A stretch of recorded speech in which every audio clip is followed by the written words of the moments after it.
नमस्कार। व्यंग्य धारा परिवार की ओर से परसाई की रचनाओं के पुनर्पाठ की दूसरी कड़ी में आप सबका हार्दिक स्वागत है। गत वर्ष हमने परसाई पुनर्पाठ का आयोजन किया था, जिसे आप सबकी ओर से भरपूर प्रोत्साहन मिला था। 10 अगस्त को हरिशंकर परसाई की पुण्यतिथि एवं 22 अगस्त को जयंती है। इसी कड़ी में हम इस वर्ष भी परसाई की कुछ अन्य रचनाओं के साथ आपके समक्ष उपस्थित हो रहे हैं। आज हम व्यंग्य की लोकप्रियता और स्वीकार्यता का जो वातावरण देख रहे हैं, इसमें परसाई जी के लेखन की बहुत महत्वपूर्ण भूमिका रही है। हरिशंकर परसाई ने अपने लेखन के द्वारा व्यंग्य को पहचान देने का उल्लेखनीय कार्य किया है। परसाई से पूर्व व्यंग्य छिटपुट रूप में ही दिखाई पड़ता था। परसाई जी ने निरंतर व्यंग्य लेखन के माध्यम से व्यंग्य को साहित्यिक समाज में स्वीकृति दिलाने का कार्य किया। उनकी रचनाओं में समाज के उपेक्षित वर्ग एवं आम जन की पीड़ा के प्रति प्रतिबद्धता दिखाई पड़ती है। उनका लेखन इतना विपुल और महत्वपूर्ण है कि उनमें से कुछ चुनिंदा रचनाओं का चयन करना बहुत मुश्किल कार्य है। फिर भी हमने बहुत सोच विचार और अध्ययन विश्लेषण के उपरांत आपके लिए कुछ रचनाओं का चयन किया है। नमस्कार मित्रों, परसाई पुनर्पाठ में आज प्रस्तुत है परसाई जी की रचना दो नाक वाले लोग। इस रचना का वाचन कर रहे हैं व्यंग्यधारा समूह के सक्रिय सदस्य श्री अभिजीत दुबे। नाक को प्रतीक बनाकर हिंदी व्यंग्य में बहुत सी रचनाएं लिखी गई हैं। परसाई जी की यह रचना दो नाक वाले लोग भारतीय जनमानस में नाक के प्रतीक को लेकर व्याप्त मान्यताओं से उत्पन्न विसंगतियों पर करारा व्यंग्य प्रहार करती है। तो आइए सुनते हैं अभिजीत दुबे जी की आवाज में रचना दो नाक वाले लोग। मित्रों नमस्कार, मैं अभिजीत दुबे। हरिशंकर परसाई की रचनाओं के पुनर्पाठ के आयोजन हेतु व्यंग्यधारा परिवार को बधाई। आज मैं जिस व्यंग्य रचना का पाठ करने जा रहा हूँ, उसका शीर्षक है दो नाक वाले लोग। तो प्रस्तुत है अपने विपुल लेखन से व्यंग्य को विधा के रूप में स्थापित करने वाले व्यंग्य पुरोधा हरिशंकर परसाई की रचना दो नाक वाले लोग। मैं उन्हें समझा रहा था कि लड़की की शादी में टीम टाम में व्यर्थ खर्च मत करो, पर वे बुजुर्ग कह रहे थे, आप ठीक कहते हैं, मगर रिश्तेदारों में नाक कट जाएगी। नाक उनकी काफ़ी लंबी थी। मेरा ख्याल है नाक की हिफाजत सबसे ज़्यादा इसी देश में होती है। और या तो नाक बहुत नरम होती है या छुरा तेज, जिससे छोटी सी बात से भी नाक कट जाती है। छोटे आदमी की नाक बहुत नाजुक होती है। यह छोटा आदमी नाक को छिपाकर क्यों नहीं रखता?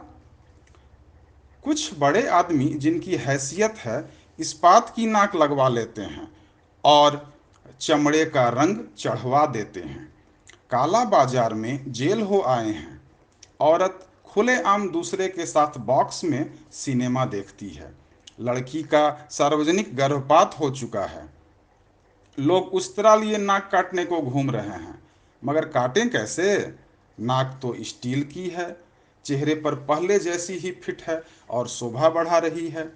स्मगलिंग में पकड़े गए हैं, हथकड़ी पड़ी है, बाजार में से ले जाए जा रहे हैं। लोग नाक काटने को उत्सुक हैं, पर वे नाक को तिजोरी में रखकर स्मगलिंग करने गए थे।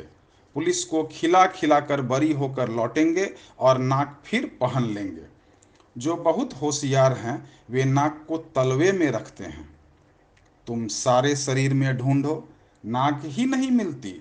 नातिन की उम्र की 2 लड़कियों से बलात्कार कर चुके हैं, जालसाजी और बैंक को धोखा देने में पकड़े जा चुके हैं। लोग नाक काटने को उतावले हैं, पर नाक मिलती ही नहीं। वह तो तलवे में है। कोई जीव शास्त्री अगर नाक की तलाश भी कर दे तो तलवे की नाक काटने से क्या होता है? नाक तो चेहरे पर की कटे तो कुछ मतलब होता है। और जो नाक रखते ही नहीं है, उन्हें तो कोई डर ही नहीं है। 2 छेद है जिससे सांस ले लेते हैं। कुछ नाकें गुलाब के पौधे की तरह होती हैं, कलम कर दो तो और अच्छी शाखा बढ़ती है और फूल भी बढ़िया लगते हैं। मैंने फूल वाली खुशबूदार नाकें बहुत देखी हैं। जब खुशबू कम होने लगती है ये फिर कलम करा लेते हैं, जैसे किसी औरत को छेड़ दिया और जूते खा गए। जूते खा गए अजब मुहावरा है। जूते तो मारे जाते हैं, वे खाए कैसे जाते हैं? मगर भारतवासी इतना भूखमरा है कि जूते भी खा जाता है। नाक और तरह से भी बढ़ती है। एक दिन एक सज्जन आए, बड़े दुखी थे। कहने लगे, हमारी तो नाक कट गई। लड़की ने भागकर एक विजातीय लड़के से शादी कर ली। हम ब्राह्मण और लड़का कलाल। नाक कट गई। मैंने उन्हें समझाया कि कटी नहीं है, कलम हुई है। 3-4 महीनों में और लंबी बढ़ जाएगी। 3-4 महीने बाद वे मिले तो खुश थे। नाक भी पहले से लंबी हो गई थी। मैंने कहा, नाक तो पहले से लंबी मालूम होती है। वे बोले, हाँ, कुछ बढ़ गई है। काफी लोग कहते हैं आपने बड़ा क्रांतिकारी काम किया। कुछ बिरादरी वाले भी कहते हैं इसलिए नाक बढ़ गई है। कुछ लोग मैंने देखे हैं जो कई साल अपने शहर की नाक रहे हैं। उनकी नाक अगर कट जाए तो सारे शहर की नाक कट जाती है। अगर उन्हें संसद का टिकट न मिले तो सारा शहर नकटा हो जाता है। पर मैं अभी एक शहर गया तो लोगों से पूछा, फला साहब के क्या हाल हैं? वे अभी भी शहर की नाक हैं? तभी एक मस्खरे ने कहा, हाँ साहब, वे अभी भी शहर की नाक हैं, मगर छिनकी हुई। यह विभत्स रस है। रस सिद्धांत प्रेमियों को अच्छा लगेगा। मगर बात मैं उन सज्जन की कर रहा था जो मेरे सामने बैठे थे और लड़की की शादी पुराने ठाट से करना चाहते थे। पहले वे रईस थे, यानी मध्यम हैसियत के रईस। अब गरीब थे। बिगड़ा रईस और बिगड़ा घोड़ा एक तरह के होते हैं। दोनों बौखला जाते हैं। किससे उधार लेकर खा जाएं, ठिकाना नहीं। उधर बिगड़ा घोड़ा किसे कुचल दे, ठिकाना नहीं। आदमी को बिगड़े रईस और बिगड़े घोड़े दोनों से दूर रहना चाहिए। मैं भरसक कोशिश करता हूँ। मैं तो मस्ती से डोलते आते सांड को देखकर भी सड़क के किनारे की इमारत के बरामदे में चढ़ जाता हूँ। बड़े भाई साहब आ रहे हैं, इनका आदर करना चाहिए। तो जो भूतपूर्व संपन्न बुजुर्ग मेरे सामने बैठे थे वे प्रगतिशील थे। लड़की का अंतर जातीय विवाह कर रहे थे। वे खत्री और लड़का शुद्ध कान्यकुब्ज।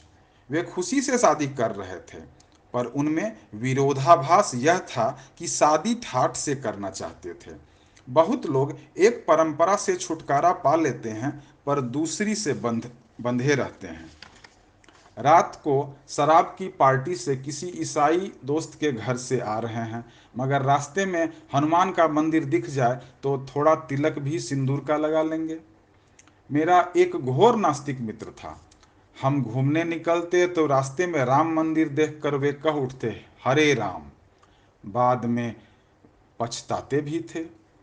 तो मैं उन बुजुर्ग को समझा रहा था, आपके पास रुपए हैं नहीं, आप कर्ज लेकर शादी का ठाठ बनाएंगे, पर कर्ज चुकाएंगे कहाँ से? तब आपने इतना नया कदम उठाया है कि अंतरजातीय विवाह कर रहे हैं, तो विवाह भी नए ढंग से कीजिए। लड़का कानकुब्ज का है, बिरादरी में शादी करता तो कई हजार उसे मिलते। लड़के शादी के बाजार में मवेशी की तरह बिकते हैं। अच्छा मालवी बैल और हरियाणा की भैंस ऊंची कीमत पर बिकती है। लड़का इतना त्याग तो लड़की के प्रेम में कर चुका। फिर वह कहता है, अदालत जाकर शादी कर लेते हैं, बाद में एक पार्टी कर देंगे। आप आर्य समाजी हैं। घंटे भर में रास्ते में आर्य समाज मंदिर में वैदिक रीति से शादी कर डालिए। फिर 300-400 रुपए की एक पार्टी दे डालिए। लड़के को एक पैसा भी नहीं चाहिए। लड़की के कपड़े वगैरह मिलाकर शादी 2000 में हो जाएगी। वे कहने लगे, बात आप ठीक कहते हैं, मगर रिश्तेदारों को तो बुलाना ही पड़ेगा। फिर जब वे आएंगे तो इज्जत के ख्याल से सजावट, खाना, भेंट वगैरह देनी होगी। मैंने कहा, आपका यहाँ तो कोई रिश्तेदार है नहीं, वे हैं कहाँ? उन्होंने जवाब दिया, वे पंजाब में हैं।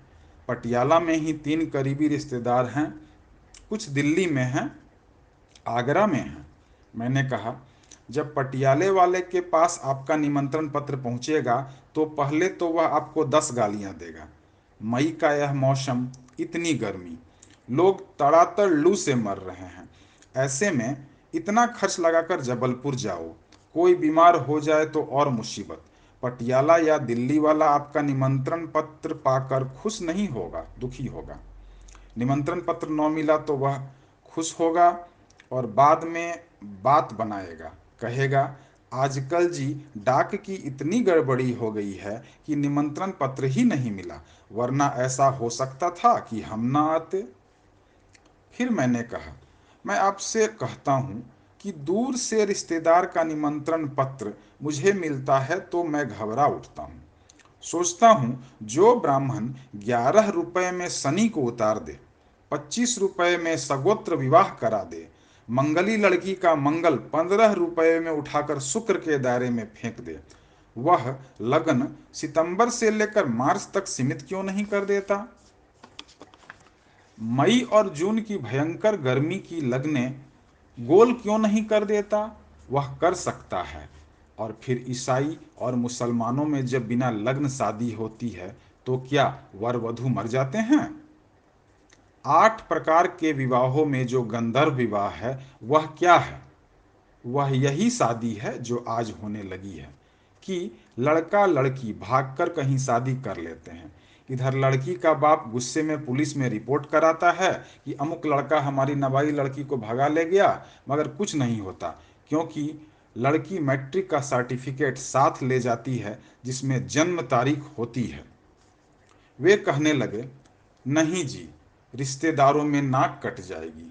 मैंने कहा, पटियाला से इतना किराया लगाकर नाक काटने इधर कोई नहीं आएगा। फिर पटियाला में कटी नाक को इधर कौन देखेगा? काट ले पटियाला में। वे थोड़ी देर गुमसुम बैठे रहे। मैंने कहा, देखिए जी, आप चाहें तो मैं पुरोहित हो जाता हूँ और घंटे भर में शादी करा देता हूँ।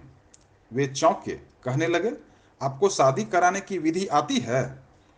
मैंने कहा, हाँ, ब्राह्मण का बेटा हूँ। बुजुर्गों ने सोचा होगा कि लड़का नालायक निकल जाए और किसी काम धंधे के लायक न रहे तो इसे कम से कम सत्यनारायण की कथा और विवाह विधि सिखा दो। ये मैं बचपन में ही सीख गया था। मैंने आगे कहा, और बात यह है कि आजकल कौन संस्कृत समझता है और पंडित क्या कह रहा है इसे भी कौन सुनता है? वे तो अम और अहम इतना ही जानते हैं। मैं इस तरह मंगल श्लोक पढ़ दूं तो भी कोई ध्यान नहीं देगा।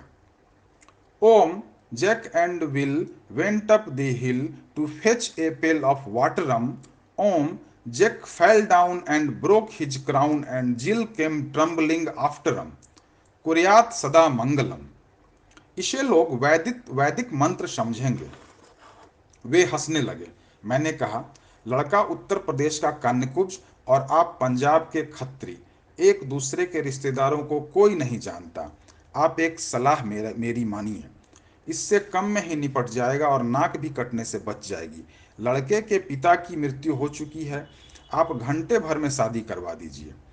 फिर रिश्तेदारों को चिट्ठियां लिखिए। इधर लड़के के पिता को दिल का तेज दौरा पड़ा। डॉक्टरों ने उम्मीद छोड़ दी थी, 2-3 घंटे वे किसी तरह जी सकते थे। उन्होंने इच्छा प्रकट की कि मृत्यु के पहले लड़के की शादी हो जाए तो मेरी आत्मा को शांति मिल जाएगी। लिहाजा उनकी भावना को देखते हुए हमने फौरन शादी कर दी। लड़का लड़की वर वधू के रूप में उनके सामने आए, उनके चरणों पर सिर रखे। उन्होंने इतना ही कहा, सुखी रहो, और उनके प्राण पखेरु उड़ गए। आप माफ करेंगे कि इसी मजबूरी के कारण हम आपको शादी में नहीं बुला सके।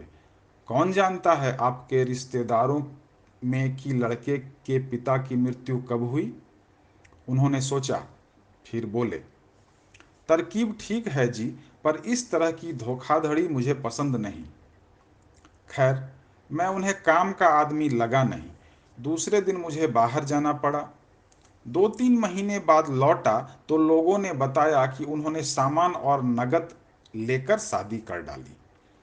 3-4 दिन बाद से ही साहूकार सवेरे से तगादा करने आने लगे। रोज उनकी नाक थोड़ी थोड़ी कटने लगी।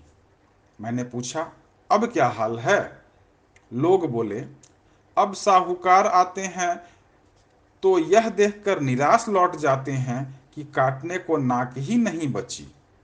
मैंने मजाक में कहा, साहूकारों से कह दो कि इनकी दूसरी नाक पटियाला में पूरी रखी है, वहां जाकर काट लो। धन्यवाद।